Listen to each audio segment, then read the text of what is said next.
So now let us prepare our hearts and minds for a time of meditation.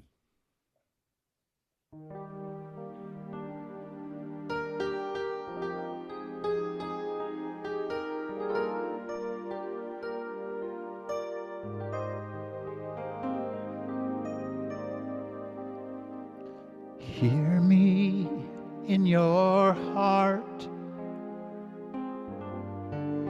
I am calling you. Listen with your heart. I am here. Hear me in your heart. I am calling you. Listen with your heart. I am here. Calling out your name.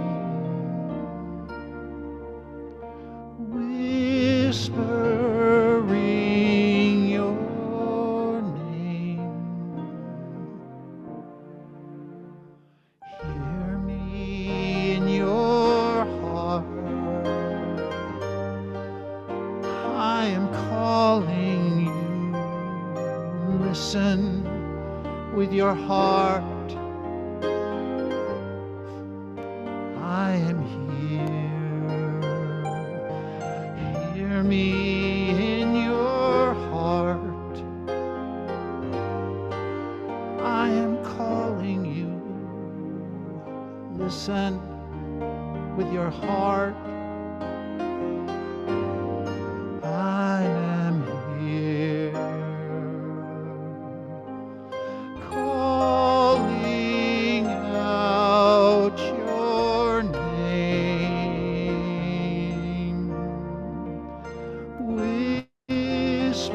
Whispering your name. Hear me in your heart. I am calling you. Listen with your heart. I am here.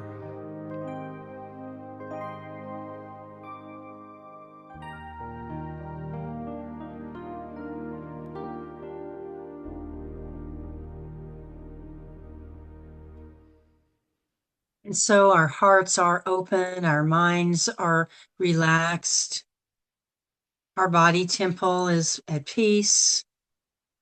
We visualize that beautiful Christ light in the crown of our head and move our visualization of ourselves, seeing that light, for it's who we are, moving our awareness through our face and neck and shoulders and arms and hands, seeing that light, moving our awareness through the trunk of our body, through our legs and feet. And we know this truth.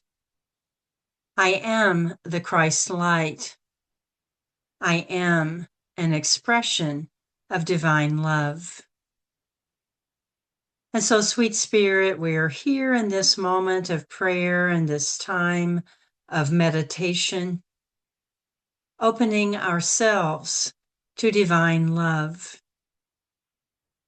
We're grateful together today to be here, knowing that it is your presence and your power that stirs within us, shining that love, shining peace, shining inclusion to all people, including ourselves.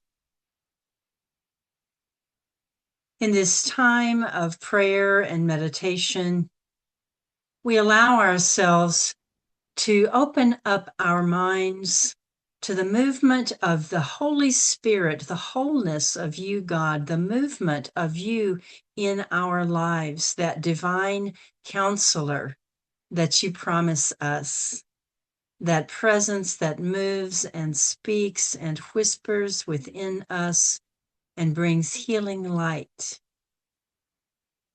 And so as we open to that movement, we let it bring to mind anything that we need to know about our relationships with ourselves, with you, with other people, with our earth and all of its creatures.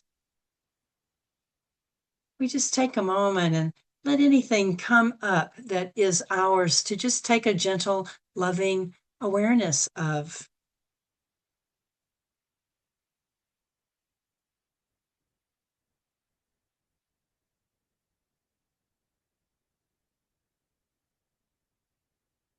We're grateful for those relationships where we feel loved and loving. And we take a moment and let that love flow, circulate, if that has surfaced for us.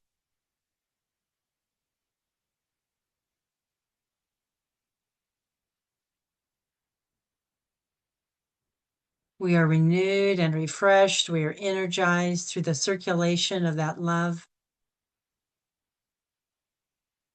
And now we notice if there are any places in any relationships that may feel troubled in any way, that may feel uncomfortable.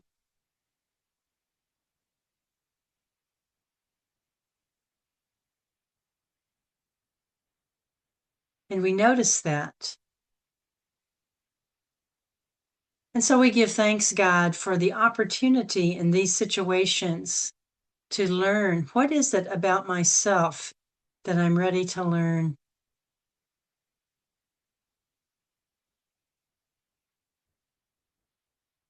How am I ready to grow?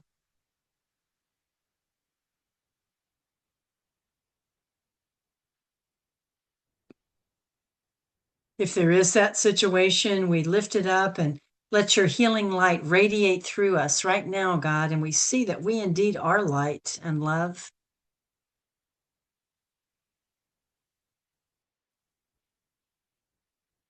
We let you heal any upset, knowing that this might be a process, and that's okay. We see your love and light filling and surrounding the other party, whomever or whatever it may be. And we let go and we give that other party to you, God. We don't have to fix it.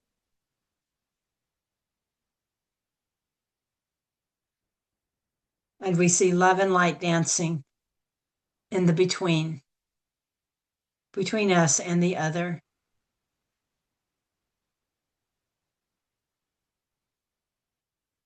We see love encompassing us. And we know that it is not ourselves of the outer, but it is the spirit within that does the work. And so we let go of trying or fixing or worrying, and we trust. And we know this truth. I trust you, God. I trust your love to bring harmony and joy to me and all my relationships. I trust you, God, to bring harmony and joy to me and all my relationships. And in that knowing, in that awareness, we rest for a moment in the silence.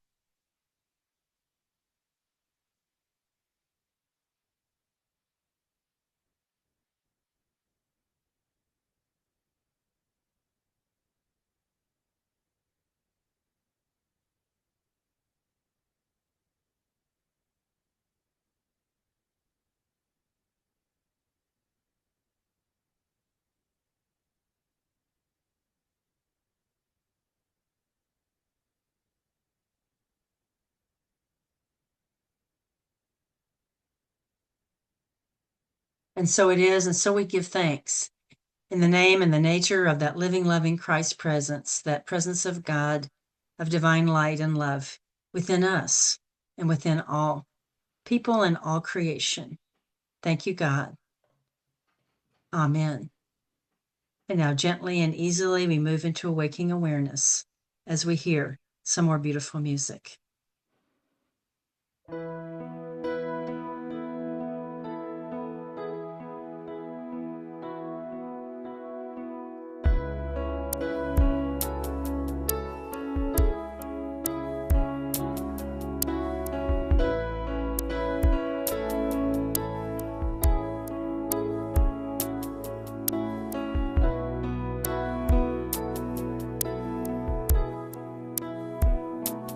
power of now is always present, nowhere to be. Then where you are, the power of now flows oh so gracefully.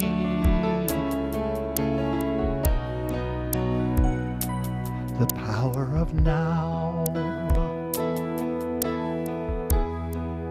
is always perfect, nothing to be.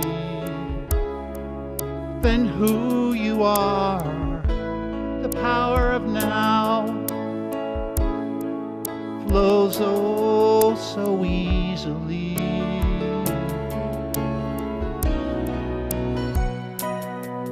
Be willing to let go of everything you think you need to know.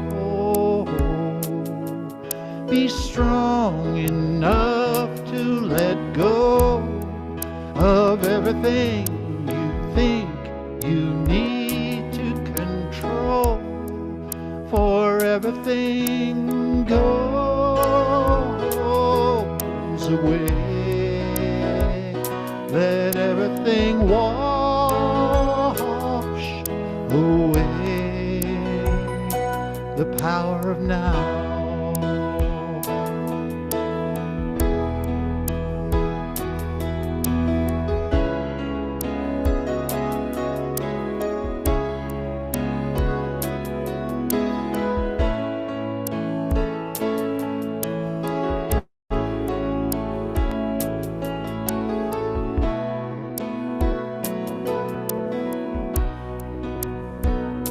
The power of now is ever flowing, connecting us all to the one. The power of now unfolds so peacefully.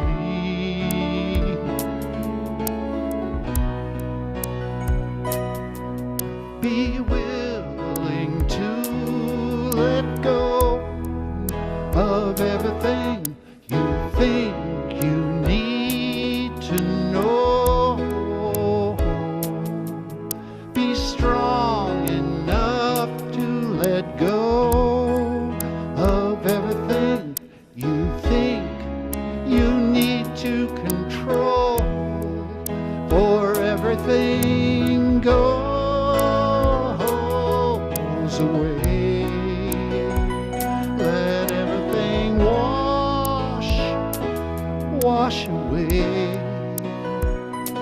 The power of now.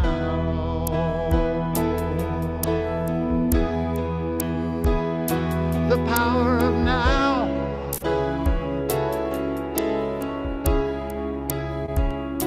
The power of now.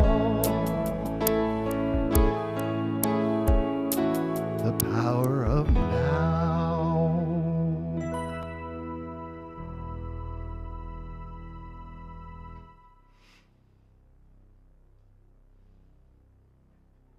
Thank you so much, David.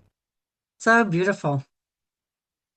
Thank you all for having me here today. It's great to be back with you. A lot of you I recognize from that class that we had over, I don't know when that was, a year and a half ago or whatever, but it's good to see you and be here. And I know I was able to speak with you on a Sunday also at some time last year, whenever the time goes by, but it's good to be back. It's really good to see you. And I'm going to embarrass Reverend Jen, and I bet she wish I'd quit telling this story, but I'm going to tell it again. It's a good story about her. is that you're so fortunate, of course, as you well know, to have her as your associate minister. But several years ago, I'm not sure quite how this happened, but anyway, I got locked into the stairwell at Unity Village. So she remembers you couldn't get in and you couldn't get out. It's a long story. I was up there visiting the staff up there when she was part of that staff at UWM.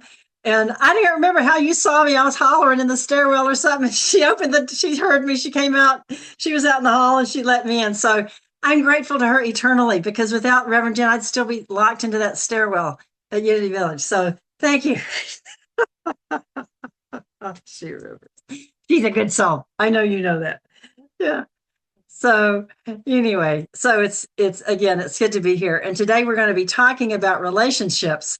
Certainly that's on my mind a lot, those personal relationships, as well as I think that we're probably quite likely aware, and we talked about this some in that class that Reverend Richard and I facilitated here back whenever, about, in our culture, that we're looking at a lot of things about how do we get along with each other? How do we create love? How do we let that love flow amongst each other? How do we become more one with one another? And so we're going to be focusing on that today. And the topic is relationships. Who needs them? And I think we all know the answer to that, but we'll look at that, how that works today. So I'm going to invite you to affirm with me, as we do in Unity, a constructive statement. And here it is.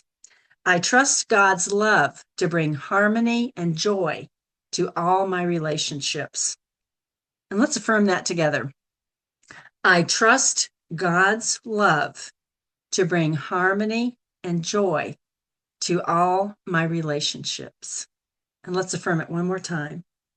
I trust God's love to bring harmony and joy to all my relationships.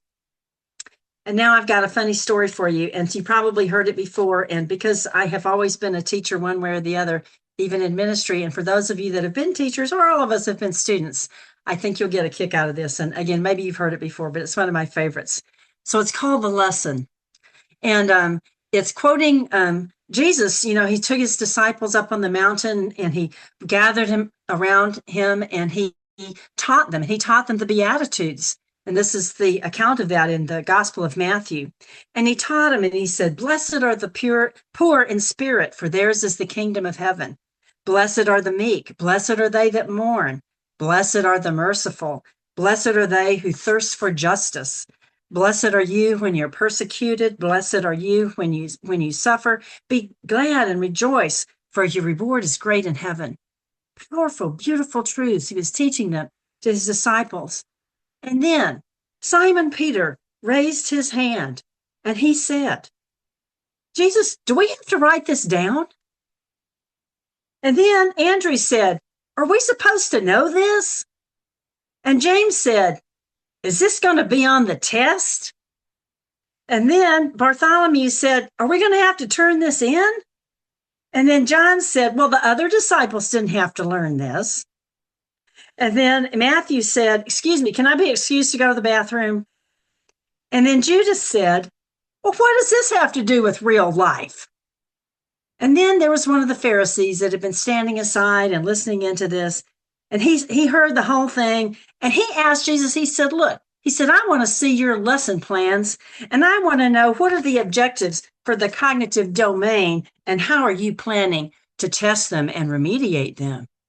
And then Jesus said, "Thank God it's Friday." I love that story because it talks about how, wow, in the most profound situations, in the most important things, that it seems like somehow some people can just be so trivial. They just don't get it, right? They get focused on this stuff that's not really relevant. But somehow it's relevant to them. Somehow it's catching something that's bothering them. And perhaps, I can attest to this, maybe sometimes we've been the one that says, "Is this going to be on the test?"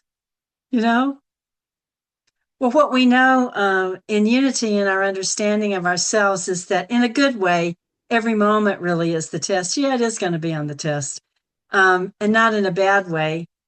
but in the sense that in every moment we have the opportunity to put into practice what we know about our spiritual lives. In every moment we have the opportunity to upgrade the quality of our life. In every moment we have the opportunity to let love flow more freely, to let ourselves show up as the spiritual people that we actually are. And that's really what life is. It's that opportunity in every moment to love ourselves more fully, to go forward more freely, to be more expressive of the joy and creativity and love that we are.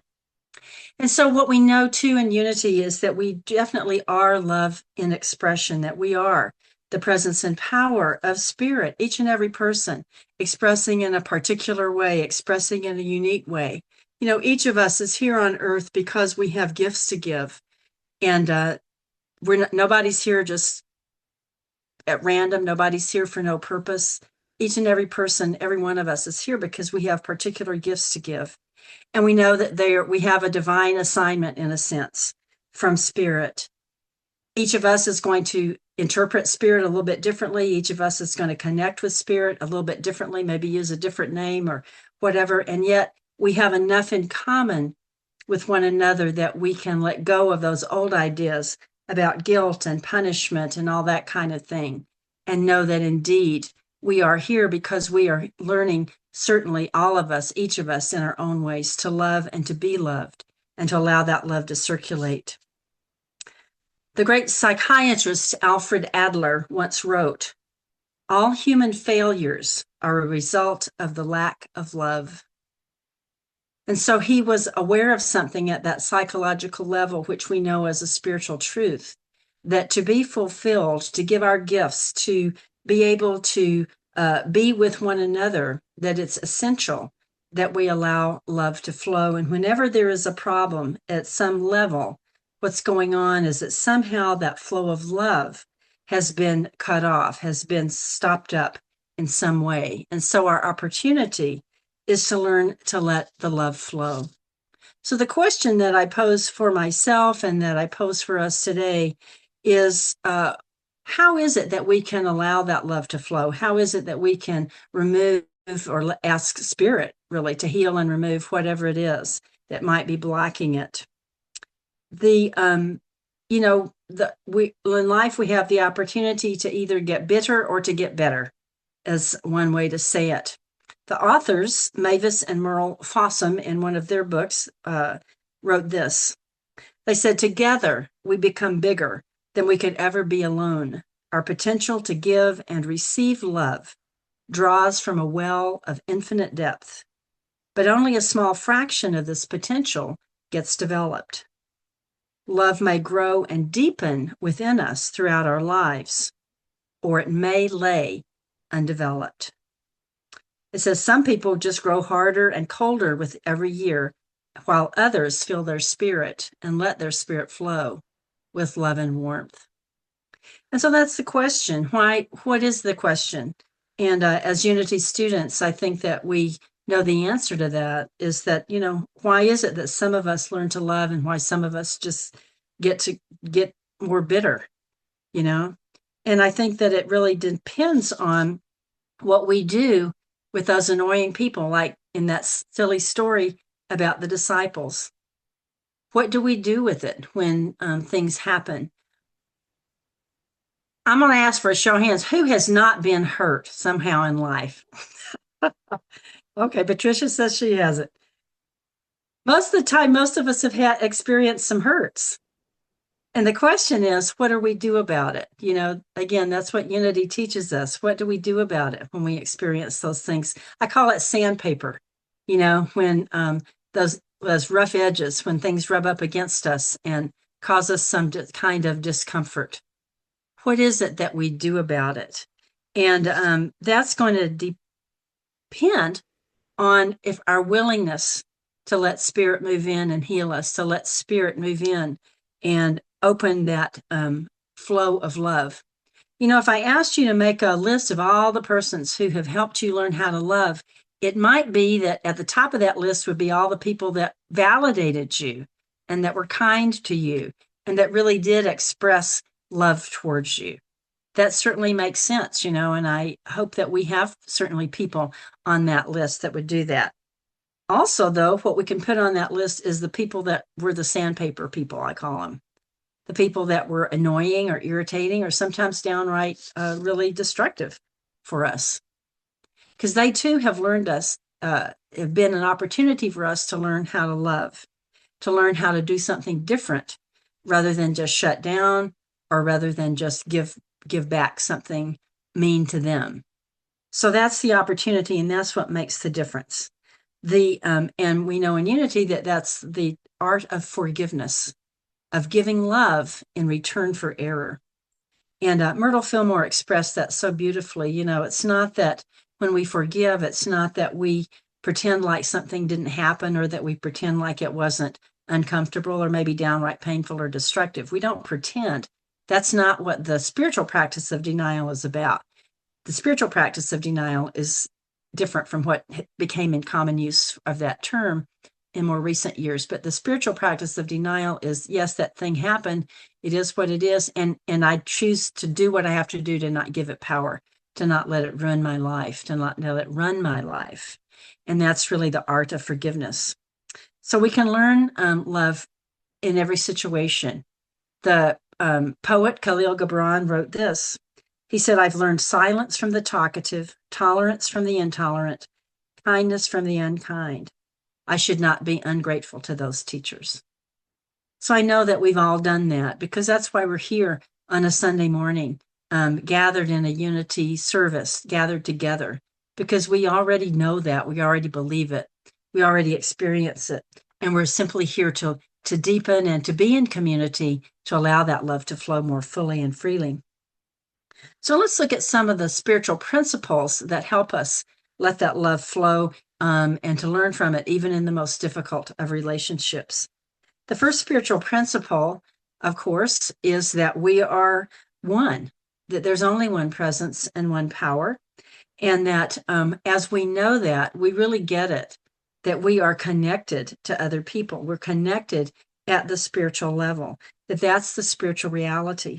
And belonging is necessary for us to be healthy people, for us to be spiritually healthy, for us to be psychologically healthy, and even physically healthy. There are a lot of studies that have been done in the last so many years about loneliness. Maybe you've seen some of that or read some of that, and that people that are lonely or that isolated tend to have poorer health outcomes. And it's important that we both at the spiritual level acknowledge our oneness with other people, that we know that spiritually are one, and that we do find ways to connect with other people.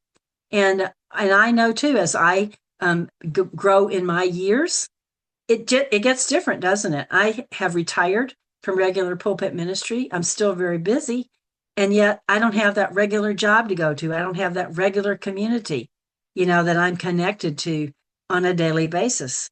And so what I have found, and maybe some of you have as well, is that I have to work a little bit to get out there and make connections, and it's kind of is a joke, but it's the truth that somehow, on the other hand, somehow it goes the other way, and that the old joke about people in retirement are so busy that they weren't that busy when they were working.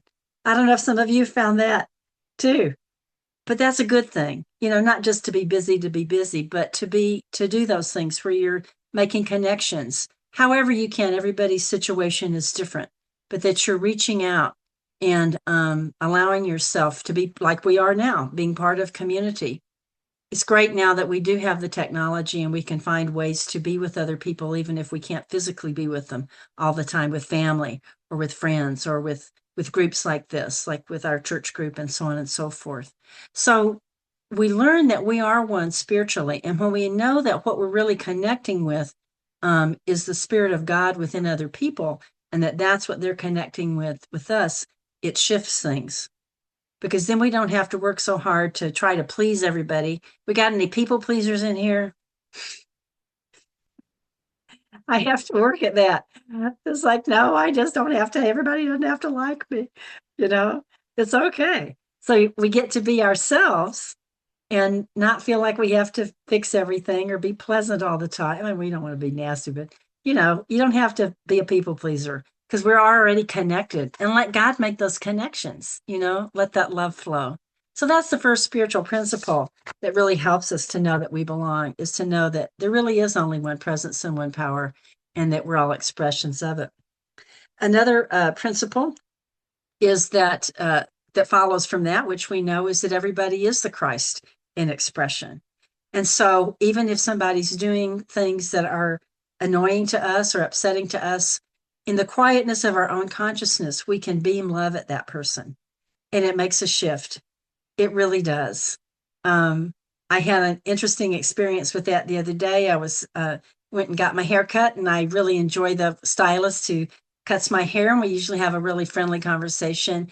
And I really picked up that something was going on. She wasn't having a good day, and I made some comment that I think irritated her, and I felt really bad about it. And I just kind of tried to backtrack. And then I thought, okay, just beam love at her, quietly.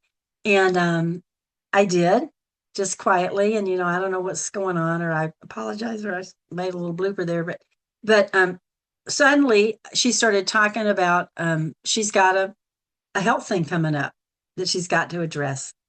And you could tell had been bothering her. And she just talked about it, and it shifted the whole energy. It was like it really relieved it for her. And I don't take credit for that. That was spirit at work. And I'm grateful that I was thinking about that spirit brought that to mind. Just beam some love at her. Who knows what's going on? I mean, we've all got lots going on in our lives, right? And it shifted everything because spirit is always at work. So that's the second principle, is to see the Christ in everybody and to salute that Christ, to know it and to beam love at people no matter what. And the third principle that can really help us is to focus on what we can give and not what we can get. Again, sometimes I get real focused on, well, what am I going to get out of this, or where are they going to do? What have you done for me lately? I can get focused there. And, like, stop, and there's a paradox. What I need to think about instead is, what can I give? What can I bring to this? What kind of energy am I bringing to the situation? Can I bring light? Can I bring love? What's mine to give from the heart and from that place? And then what that does is it opens me up. So it's not that, we know too in unity that life is about circulation. It's not about me giving from this empty well until I collapse. That's not what it's about. It's about, how can I open up the circulation so that I come with an experience of knowing that, yes, I'm light, I'm love, I have that to shine and to give and to bless with. And as I do that, it opens up the whole space. It opens up that circulation power. And I have a story that happened just this morning, so I'm going to share it with you. I thought, oh my goodness. So when I woke up this morning, I had a real strong intuition that there was something that I needed to release. And I'm like, what is it? I mean, I've got this old I've got this old kind of funky stereo system that needs to go to, the place where they recycle that. And I thought, okay, maybe I can do that. I got to do that. I know that. Then I thought of something else that, okay, I got all these books. I need to get back to, packing some of those up and giving them away. And I was like, okay, whatever. So then I got into my prayer time, and I said, God, what is it that I need to release? What? And then before I went into meditation, I always journal. I journaled that, and I said, okay, God, what do I need to release? That was after I'd already thought about the other two things. Then I was looking for my affirmation. I write affirmation cards. And so I was looking for my little stack that I use in the mornings for my meditation. And I picked up this whole other stack, and I was going through it. And I'm like, oh, you've got to be kidding. There it was. There was an affirmation about a group that I had chosen to be involved with last year, that I had thought I was going to be involved with for a while. It was clear to me at the end of the year that it was fine. I mean, it was good, and I appreciated it, but it wasn't for me, and that I needed to let it go. And so I did that several months ago. I appropriately ended it in a healthy way, and everybody's on good terms. And I thought I had let it go. I thought it wasn't bothering me. But I found the affirmation that was about that group back whenever I was joining it, and I said, and it was the affirmation about, I want this to be an expression of God in my life, and I want to bring my best and do my best for them. And I'd written down some people's names that were in the group, and I felt this pain. I thought, oh man, I have not let this go. I haven't let it go. It's still bothering me. And I felt guilty. I felt like, oh, I was a rat. I shouldn't have done it. I shouldn't have left. But it was right. I couldn't have stayed. Going through that. And then I thought, oh, what I haven't really completely affirmed for myself is that I gave a lot of gifts to the group. It wasn't all just them given to me. I brought a lot of light to that group. I was like, oh. So then I had a little burning bowl this morning out on my porch and burned that affirmation card and released that at another level and opened up to the healing. And the healing was knowing that I had also brought light to them. It wasn't just this one-way street that, oh, they were doing all this for me.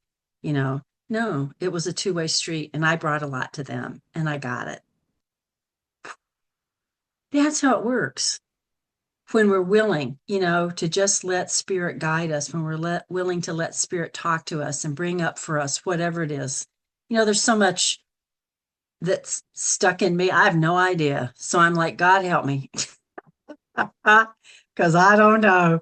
And it was funny. I was reading Emily Cady. I was reading back through Lessons in Truth last night, of all things. And that good old Unity basic textbook written back in the 1800s. And one of the things that Emily Cady said, which was so congruent, David, with your song right before our meditation today, which is simply, when we meditate and we sit in the silence, simply be open, be receptive, and let spirit bring. I don't think she used the word subconscious. Maybe she did, but that was probably not a word that was in use in the late 1800s so much. But she did say, let spirit bring up all this stuff from inside you that you don't even know is in there. Just be receptive. Emily Cady said that so long ago. And it's true. That's the power of meditation. That's the power of release. That's the power of being open and receptive.